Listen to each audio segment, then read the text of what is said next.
So this is just a quick little GitHub tutorial. I'm doing this for our Void Tender project, but I think I might put this on YouTube as well because I think this would probably be useful for people who don't know how the fuck GitHub works and get stressed out about this shit like I often do. So I'm just going to step through it and just show how to set up and use GitHub to push changes and pull changes and all of that using the main branch and different branches for the people working on the project so that it's secure and simple and you can collaborate with people easily.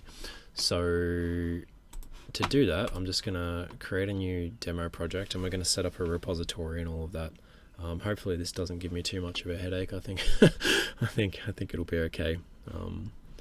And then yeah, once I've set up this repo, I'll show you how to pull stuff from the main branch into your own personal branch, and then how to make a bunch of edits in your personal branch and make commits, and then how to push that change back to the main branch so that your friends and whatever can have access to it. So I'm just going to go I might even just go a blank project with just minimal stuff in it. That is the wrong project location, so let me go back here. Unreal Engine, I'm just going to call this test git project, and no starter content. We don't need that. We don't need basically anything because it's just going to be just showing you how to create assets and things like that, and we want to keep the file size as small as possible. Okay, so that's booted up. I wonder if now we have to create a repository on GitHub, so maybe let's do that. So if I go to current repository, these are all my projects. If I add a new repository and say create new repository, I'm just going to call this test GitHub. I'm not going to give it a description. Is that the same name as my... I don't want to make the repository the same name as my project name because it's going to create a new folder when I create the new repository. So if I call it test GitHub, that should be okay. My content is in that one there, so I can close that. Unreal Engine, I need to set the git ignore to Unreal Engine, and that's going to create it. So bingo, that's done. If I right click up here and say show in Explorer, this is the repository. So now what I'm going to do is I've just created the project here already. I'm just going to copy all of that and then put that in this test GitHub folder just like that. And so now that that's all moved, I can delete the one that was created by the Unreal Engine launcher because we don't need that anymore. This is now our project. So I can open that up now and let's see if that works. Make sure I haven't fucked anything up just yet, because it'll happen sooner or later.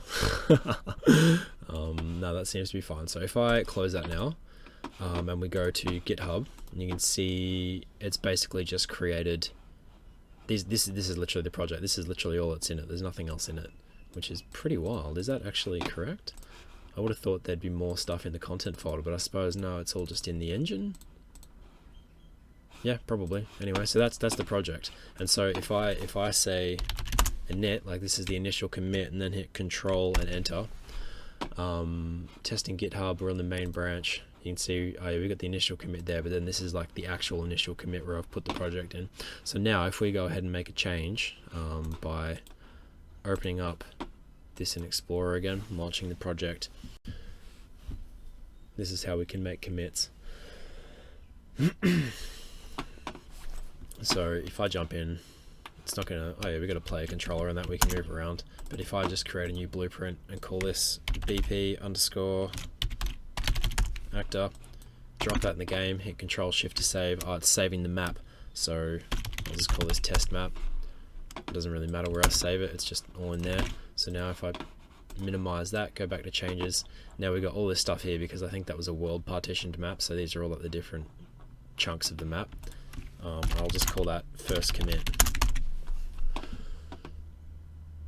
And then that might take a minute, but yeah, now you can see that's the commit. And so now what I'm going to do is I'm going to publish this so that it's online and other people can play it or download it. I'll just call it, yeah, test GitHub is probably fine. What happens if we push that?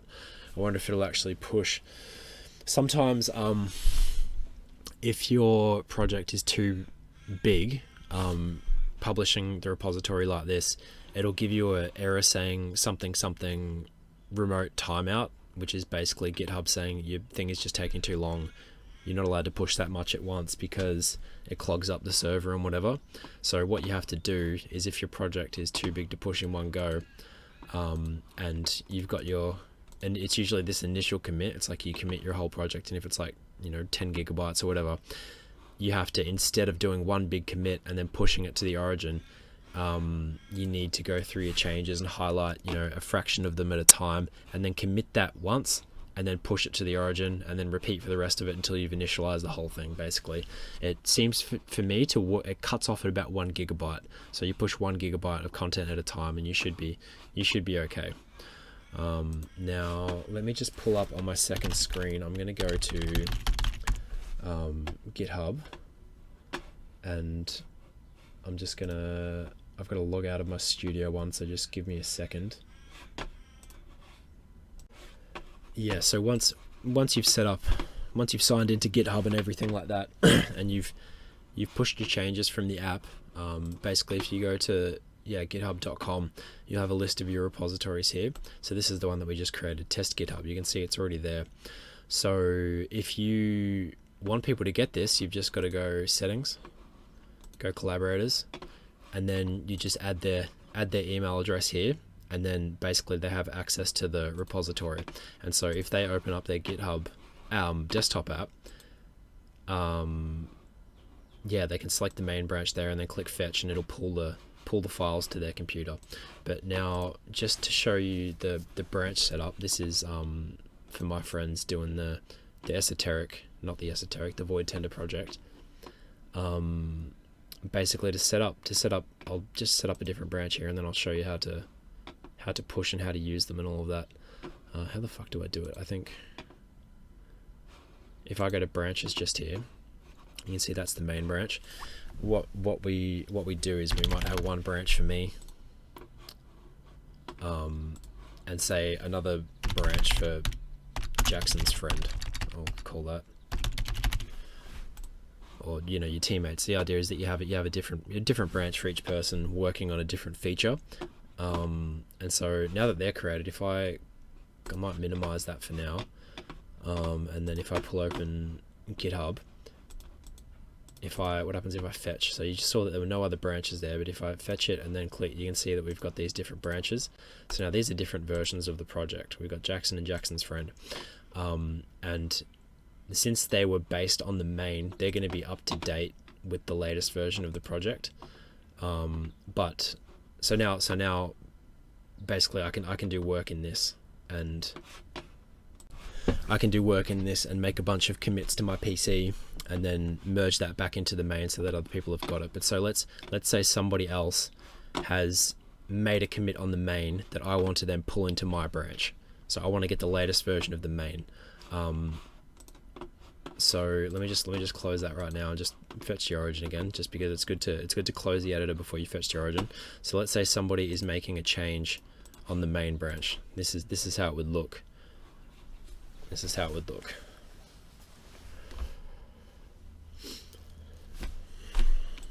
So, for example, I'll just create a material, and I'll just call that main material. Alright, close the editor. Now, you can see that changes there. Created material. I'm just going to push that. So that is locally on my machine now.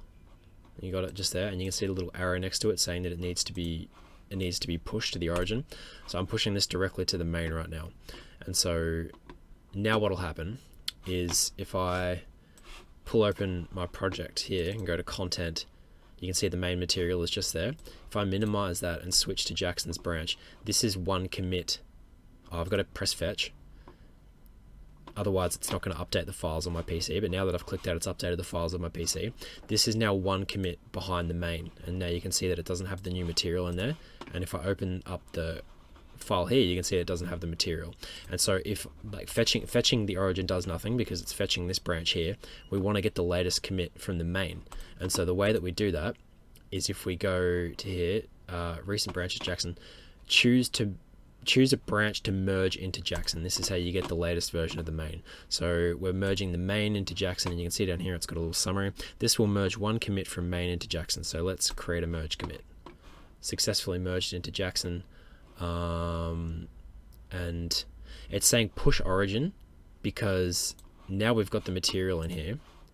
You can see just there because we've merged the main into ours, but it's saying that we can push to origin now because it's detecting changes because Jackson's main branch doesn't have that material in it. So if I push to origin now, that has then gone ahead and updated on GitHub Jackson's branch. And so now that's how you get the latest update from the main. But now let's say I'm making edits on my version of the branch, and then I want to request that be pulled into the main branch as like a new feature or something. So basically, let me open up the project again. This is how you do new features, is that you do the feature on your own branch and get it all working correctly, and then when we've confirmed that it's all good, then we can merge it into the main branch and always keep the main branch as like the latest stable version of the game that everybody can pull from and know that it's gonna like function correctly. And so I'm just gonna create a new folder called Jackson's new feature or something. We'll create a blueprint. And then so maybe what we'll do actually is I'll show you how to do a squash commit. So we can see we created a new blueprint asset. We're going to commit that. We're going to do a second commit. So we're going to have a bunch of different commits in the one thing. So maybe we'll create a Niagara system this here. What happens if I just click one of these? I don't create emitters very often. I don't know if I'm going to break something by doing that. Create that, and maybe we create a material as well. And I don't know, we'll just drop one of those in the world. And oops, I just hit save as, I think. Oh no, this is a separate level. Oh well. Test level 2, I'll call that. So we've made a bunch of changes, right? Let me close that now. You can see we've got a heap of changes here, all the level related stuff, and then the new materials. I'm just gonna say made bulk changes. You want to do better comments than that, but for the sake of a tutorial. So basically you can see we've got 2 changes on Jackson's branch, and we can push them to the origin, and that's going to take a minute. But this pushing them to the origin here, basically making the commit is saving a backup for you on your own local PC. That is inside of this Git folder, this hidden folder. And so if something fucked up when I made this bulk change, I could right click this one here and I could say checkout commit, and then say checkout, yep. And then this is basically rolled back my project now to this commit, and so I can open that up, check that everything's okay. Yeah, as you can see, it doesn't have the Niagara systems and everything in there, so or the new level. So I can roll back to that commit, salvage assets from it if I need to, and then basically when I'm ready, I can commit that back. But how do I undo the fact that I'm on the head? Oh, so I just go back to Jackson's branch here. Yeah. So now, yeah, you can see we got the changes back just now. So that's how you do rollback. But this is all on your local PC in the .git one. And now if you wanted to back that up online in case your hard drive gets like fucking rained on or something, then what you do is you hit the push button up here, and then that pushes it to GitHub, and so now that's saved remotely. Now people can't get that just yet. Well, they can, but the way that you want them to get it is basically we want to merge the contents of Jackson's branch. So these changes that we've made locally here, we want to request that they're merged into the main branch. And so the way that we do that is we submit what's called a pull request. The idea is that we have the main branch, which is it's write protected, so that you can't just commit to it casually in case, you know, a new feature fucks something up. Basically what you do is you do all the changes on your local branch, or your personal branch, or the branch for the feature or whatever, and then you'll submit this pull request, and then once it's confirmed that it's got no merge conflicts or whatever, somebody can approve that on the other end and then merge that into the main. So if I hit preview pull requests, you can see it's got all the changes from the last 2 commits. It's saying we're able to merge, there's no conflicts, and just the summary up here you can see merge 2 commits, because we made 2 commits, we made 2 separate commits into main from Jackson. So let's say create pull request, and then it's going to open up your GitHub desktop. I'm going to say Jackson's pull requests for my new map and Niagara system and blueprints, and then you can add a description in there if you want it, and then you can view a summary down here as well. Made bulk changes, created new blueprint asset, etc. And then you've got this button which says create pull requests. Yeah, what happens if we hit that? Let's see how that looks. Okay, so I think that's submitted, and I think now what's going on is I've got this button here, which is because I'm the admin for the GitHub repository. I think if you submit a pull request, depending on your permissions, somebody else might have the request show up here. So in the yeah, you can see we're on the pull request tab right here. So this is the, how do I go to the repository? The front page. Yeah, so this is the front page for the code, right? That makes sense. This is like the front page for the repository. It says that the main branch isn't protected. So what happens? Can we just click that? I've never actually done that before, so I probably shouldn't try to do that live on the video. Anyway, so yeah, you can see the pull request is right here. So your admin will have access to this. So if I click on that, merge pull request, and then we've got a few different types of merges here as well. So if we go merge commit, that's going to merge those two commits that person made on the branch into the main branch. But you can also do what's called a squash and merge, so you can combine the two commits into one commit onto the main branch. I think this one is probably better as long as you know that there's no conflicts, because then it's like, well, on the person's local PC, they can make like fucking dozens of commits where they're just committing and committing and committing to make sure that, you know, their data is salvageable if they need to do a rollback. It's just like for security reasons.